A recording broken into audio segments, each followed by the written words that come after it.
And it was the first moment that I had felt probably ever in my life when it came to money that I actually felt like there was really a light at the end of the tunnel, and that there was this new skill that I could learn that I just had been totally oblivious to, because I just believed that this was something like innately that we're just supposed to know how to do. I'll have what she's having. Welcome to another edition of She Talks Confidence podcast. Welcome back to She Talks Confidence podcast. Of course, this podcast is not about me. It's about strong, powerful women that are talking about confidence, their journeys through, maintain it, what to do. And today, a very special guest is Jill Emanuel. Jill, how are you? I am great. Thanks so much for having me, Tony. Oh, thanks for being on. What you work with is money management. It's finances. Right. And you have a company here in Phoenix called Fiscal Fitness. Phoenix, I'm going to kind of let you roll and kind of start with, why are you a financial coach, and how did you get there, and how can you help other women that are dealing with finances and financial stuff? Great question. I am a financial coach totally accidentally, because I myself hired a financial coach about a decade ago, had never heard of a financial coach before. I didn't know that it was a thing. I think most people don't know what a financial coach is or that we exist. People are very familiar with financial advisors, and that is not what we do at all. We don't help people with investments. Yeah. And is that the big difference between the two? It definitely is the big difference. Yes, Okay. We're financial advisors, help for long-term planning, getting you ready for retirement, managing all of the investments. Financial coaches, we help people with their money today. So you have money that shows up in your bank account. What the heck do you do with it? How do you make the most of it? How do you make the choices about what you want in your life strategically to know that you're choosing the best first thing first and the next best thing second? A lot of people say, I don't know what to do. I have debt. I want to save. I need to pay for college. I need to buy groceries, go on family vacation. We have a renovation in our house. What the heck do we do? That sounds like my daily stream of consciousness is what that sounds like. Yes. Yeah. So I would say my financial story began when I was young. I never really was taught how to manage money. I didn't grow up in a household that talked a lot about money. I think that's probably the norm for most people. And going through college, my parents bailed me out of credit card debt 3 times, which did not really teach me anything new about money besides just feeling shame and embarrassment, getting bailed out, doing the same thing over and over. Again, finding myself overwhelmed in debt, feeling shame and embarrassment, getting bailed out. And it was the cycle that I learned with money early on. I didn't learn how to think about it in a proactive way. I didn't have a great relationship with it. My perspective on how to manage money well was just learn how to make more money. That was the, right? I think that's what most people. Seriously. It's always, well, how can I make more money? Right. Which is obviously not the whole picture. Did your parents, were they good with money? Did they try to teach you and you're just like, I'm good? Of course, when we're young, Yeah, I think that looking back, I think my parents did everything that they could with money. My mom was a stay-at-home mom. She worked a little bit part-time here and there on and off while I was growing up, but she really tried to be home and present with myself and my 2 siblings. And my dad was a mail carrier, so he didn't earn a high income by any means, but he worked and provided for the family. And I just know growing up, we always had what we needed, but oftentimes it was like, we're going to wait to have that thing that we needed. It wasn't an immediate sort of gratification when there was something new that was needed for the household or for just us and interests and hobbies and things like that. And I think that overall my parents did manage living on lower means pretty well. Looking back, my dad was probably joking about this a lot, but you know how you interpret things as a child and you don't know what's a joke and what's real. And I remember him saying things like, that's what credit cards are for. Right. And I think he oftentimes was like joking, or like they always were managing it okay. They were paying off if they put something on a credit card. But in my head, what I internalized was like, when you don't have enough money, that's what credit cards are for. So I just learned that was the behavior of how you manage money. Credit cards were there when you just didn't have enough. Yeah, and the literal interpretation, that's what we do as kids, right? Because we don't Right. have Yeah. the expanse to understand that as a tongue-in-cheek type of a thing. So you've been bailed out 3 times. You're not feeling good about yourself. You're not managing. You don't know how to manage your money. Right. What came about after that? Yeah. After that, it got worse. So As if it could. and imagine.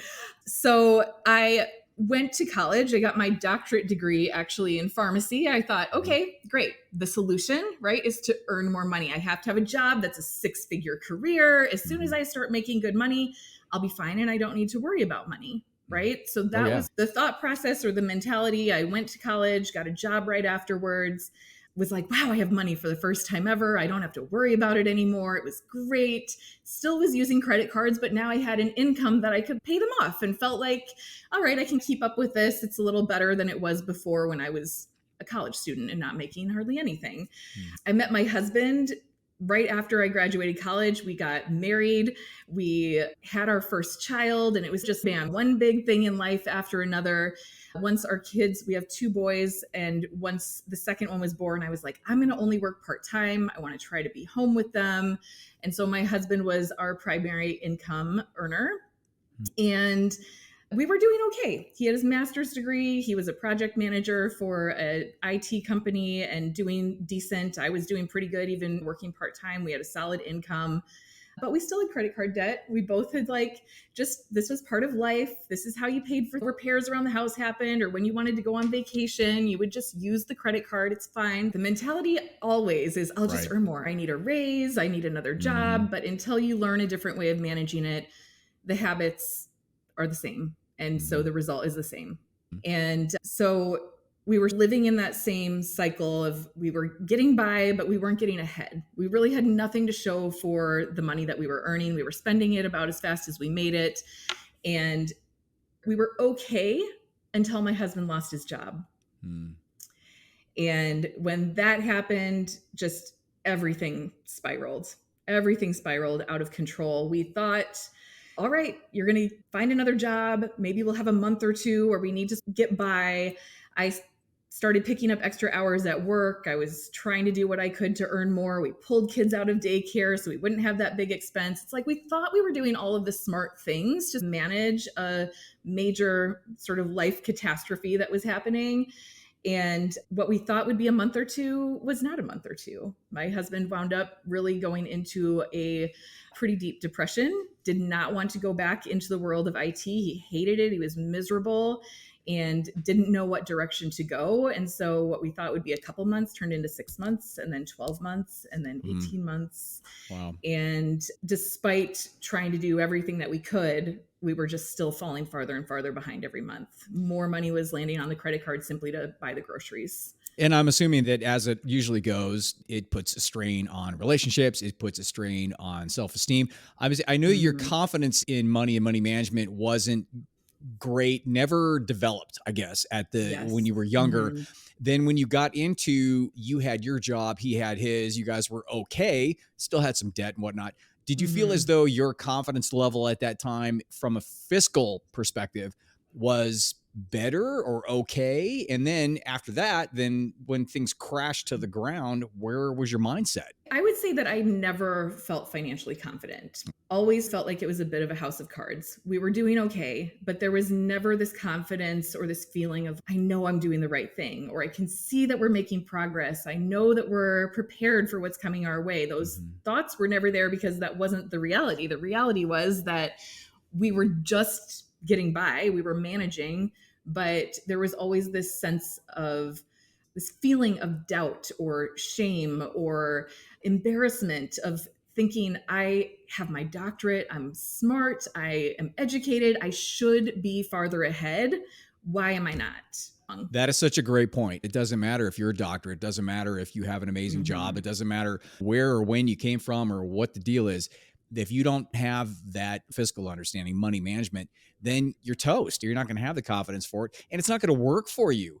And just like you guys tried to do, the more money that you make, that's not and never has been the solution to any of this. So when you guys finally find yourself at the bottom of the, so to speak, what was the epiphany Well, like, what was the boom? I got to do this, or what? And then what was that Yeah, first step you took out of that right. hole? As you mentioned, the tension in our relationship at that point was so high, so high. We'd gone almost a year and a half of just every month things getting worse, things getting more tense. The arguments were happening on a regular basis. I just remember I cried every single day of my life. I was in tears, I was feeling pressure. And I remember the day, it's like you never forget the days in your life where everything changes. And this day I walked out of work, and just like I did every single day, I opened our bank account on my phone to see what the balance was, right? It was this obsession of like, how much is there? Are we going to be okay? We had 3 days to go until payday. I still remember 3 days away. And I opened it and it was overdrawn Oh boy. again. And I just remember this rage, just rage through my whole body of like, how are we here again? How are we here? We are smart. We are doing everything we can. We did everything the way that the world says we're supposed to do it, right? We both went and got our master's and doctorate degree and got these great jobs. And we did all the right things, supposedly buying a house and having our 2 children. It's the American dream, right? And here we are, like living hell every single day, every day. And I remember calling my husband, and I was so mad, not necessarily at him, just at the situation, mad at myself, mad at him, mad at the world, mad that we were here. Yeah. And I remember telling him, do not spend any money. Do not put gas in the car. Don't you dare go to the grocery store. Not one soda. If we get another $35 overdraft fee because you spend $2 at the gas station, I'm going to lose it. I was so mad. Yeah. And I remember hanging up the phone with him, and I didn't know what to do. And we hadn't really shared with anyone else what was happening in our world. We'd been like carrying this burden with ourselves, and you don't want to admit to other people what a mess your life is, or how stressful it is, how strained it is, how you're barely surviving. And I remember in that moment, I just didn't care about keeping it a secret anymore. And I picked up the phone and called my best friend, and she answered, and I just lost it. I just remember sobbing to her and saying, I think we're going to file bankruptcy. I think we're going to get divorced. I think everything is over. Our whole life is falling apart. I don't know what we're going to do. I don't know how it's gotten this bad. All of our credit cards are nearly maxed out. We're barely getting the payments made as it is. And she said, before you do anything crazy, I have someone you need to talk to. And she referred me to Kelsa Dickey, who is the owner of Fiscal Fitness. And that was 10 years ago. And that was the moment that everything changed, because I found out that there were people on this planet who just helped other people with their money. And I didn't know that was a thing. Not only did you not know that, but you did the one thing that you've been resisting because of an ego thing, which was to Right. let anybody else know or to ask for Right. help. I'm very much of a try to do everything on my own. I always have been that way. And I found that in those darkest times, the thing that saved me was the reach out, was the Absolutely. finally asking for help and having your tribe support you in this Yeah. journey. So when you finally did reach out to Kelsa, what happened? I don't remember now if I called or booked online, but I just remember I scheduled that first session. We had $0 to pay for it. We put it on a credit card that was almost maxed out. I did it without my husband's blessing. I was so desperate to have help. And I knew that we had been trying. We had been trying long enough on our own. Everything that we were doing was not getting us any closer to a solution. We were falling farther behind. And so I knew at my core that the only option was to insert someone else, to get some insights from someone else to help us. And I remember showing up to that first session, and my husband did come with. He was open to going. He wasn't a big fan of what we were doing. He was very nervous also about shedding light on everything that was happening and someone else seeing what a mess we were in. Again, a lot of like ego and shame and embarrassment about the situation for both of us.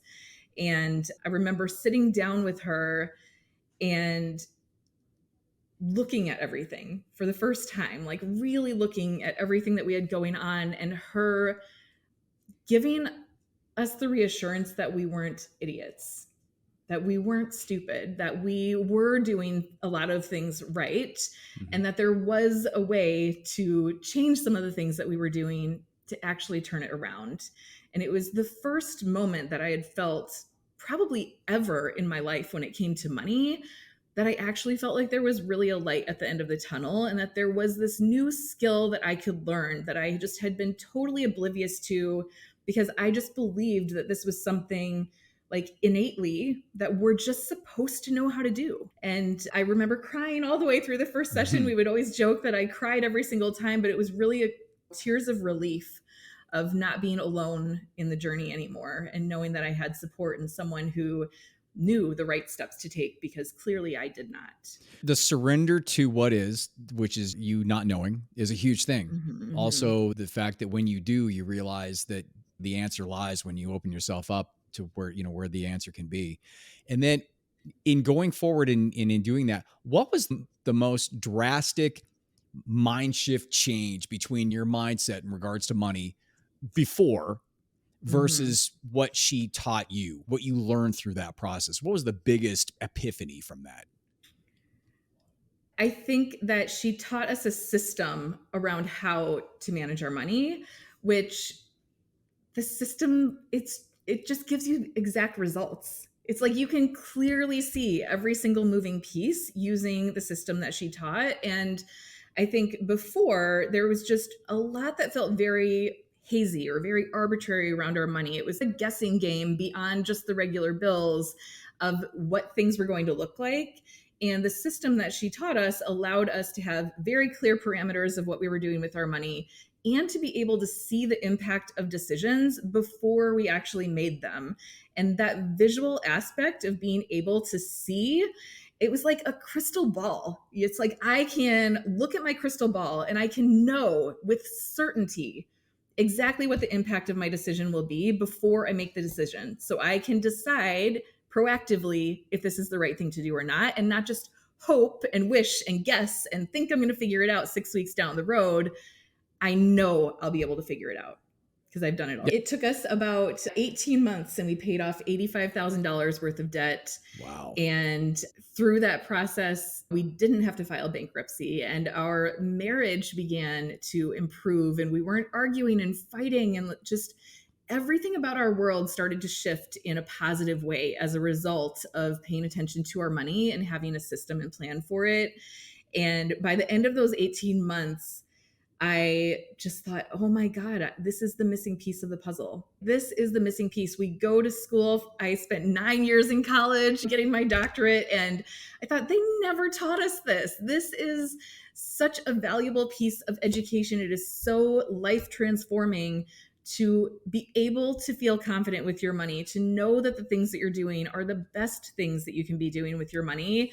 And once we learned how to do that, we've never looked back. Every year is better than the last. And we've been able to take those skills and just keep benefiting from them. For the rest of our life, we'll benefit from them. And I thought I need to help other people with this because it is just the greatest gift that I've ever been given. I love it, the fact that it was such an epiphany for you and such an impact to you that you realized that, wow, this could be my gift because now I own it, now I understand it, and now I can teach others and create value in the world around me with something that I'm very passionate about. And you're passionate about it because you've seen both sides extreme.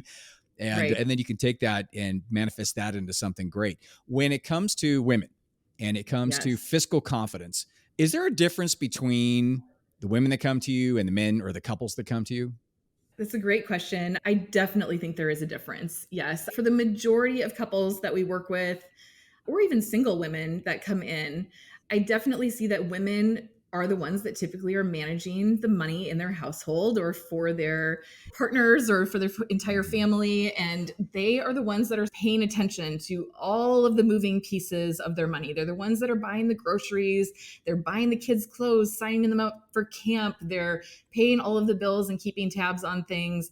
Typically, their, partner is bringing in money, is helping to pay the bills in that sense with their earned income. But typically the male counterpart is the one that's, I make good money, but where is it going is what we see. And I think that for couples, when it comes to money, Without a really good system for how they're managing their money, everything is a matter of opinion. There's no clarity around it. They don't have anything concrete. That is such a great point. And that being the case, when a single woman comes in and she Yeah. starts talking about financial stuff, is it do you take a different approach with her than you do with a couple per se? There's always a difference between a couple and an individual because the individual feels wholly dependent upon themselves. So they oftentimes have different drivers or desire for what they're doing with their money because they feel like if I don't figure this out, there's no one else that I can depend upon. There's no one else that I can rely on. So they're usually very internally motivated to make changes with their money and to be responsible for it and to know that they can support themselves. So there's a different dynamic around that compared to a couple where, especially if there is very differing points of views about what's happening with their money, it can take a bit longer for them to get on the same page or for them to realize that the opinion or perspectives that they have about their money have been so different because they haven't had a common ground upon which they're looking. So once we can give them that plan and really let them see exactly where they're at, we can give them the same language to be speaking about their money, whereas before they were not speaking the same language. They both might have the best of intentions. They both might want to be doing the best possible things, but without some concrete clarity around what's happening with their money, it's like they're speaking in two different languages and they cannot understand each other. Do you find that what you teach, the dynamics, the concepts that you guys teach, the basic fiscal stuff, does that endure through the low times? Does that instill a level of confidence, fiscal confidence in your clients to where if there is a low time or if things do drastically change, then they're still okay. They're still riding along and they understand they need to make adjustments and they're all right. We've seen people go through everything, right? Divorce and loss of job and illness where they're unable to work. And there's so many instances that happen in life that can really impact our finances, both positively and negatively. And I think the benefit of having a plan that you learn, this is the process. This is the way that I manage things. If I follow the plan, I know what the outcome is. I can clearly see that. They know what levers to pull and can be proactive about it. They can see when a problem's coming before they're in the middle of it. And so they learn how to make those choices in advance before it's too late, before they're digging themselves out of the hole. They can anticipate things and just maneuver it much more quickly. It's not that we never have setbacks, but it's getting through it with the minimal amount of damage and getting out of the hole or back on track much more quickly because they were able to see it and take action right away. Which is the essence of true confidence and understanding. It's the fact that you can weather the storms that come along. You're not going to keep the storms away because you cannot do that. Right. And if stuff happens, you're able to do what you need to do to make it work. All that being said, and you being where you're at and helping all of these people, you have a website, and I'd like for you to throw that out there, as well as you've got some pretty cool free stuff there, and which would be a great next step for anybody that's interested in what you've been talking about and interested in really gaining a bigger or a better understanding of fiscal health and moving forward with that. Absolutely. Thank you. So our website is fiscalfitnessphx.com. So Fiscal Fitness Phoenix, but phx.com. On the website, you can sign up for a free 14-day money training plan. So that comes direct into your email. It gives you specific actions that you can take with your money every single day. So if someone's looking for a little jump start or a DIY, a way to be more in control of their money, that's a great way to get started. We also just launched our brand new YouTube channel. So on YouTube, we have a show that we launched that follows a client journey, and it also gives some tips in a follow-up 5-minute money move video that shows people this is a strategy that we use with them. This is how we help them. And there's a free download that goes along with each of those if people want something to work through on their own. So you can find us at Fiscal Fitness on YouTube or Fiscal Fitness Phoenix, I think, if you put it in the search bar there. Jill Emanuel, thank you so much. And if you want to get a hold of her, I will have the information in the show notes as well as fiscalfitnessphx.com. And if you have any questions or comments for me, you know how to get a hold of me. The new website's going to be come up very shortly. It's going to be the She Talks Confidence with the Tony Dufresne PhD website. But in the meantime, you still can get a hold of me at tony@javabud.com. Hope things are good. I'll talk to you next week. Bye.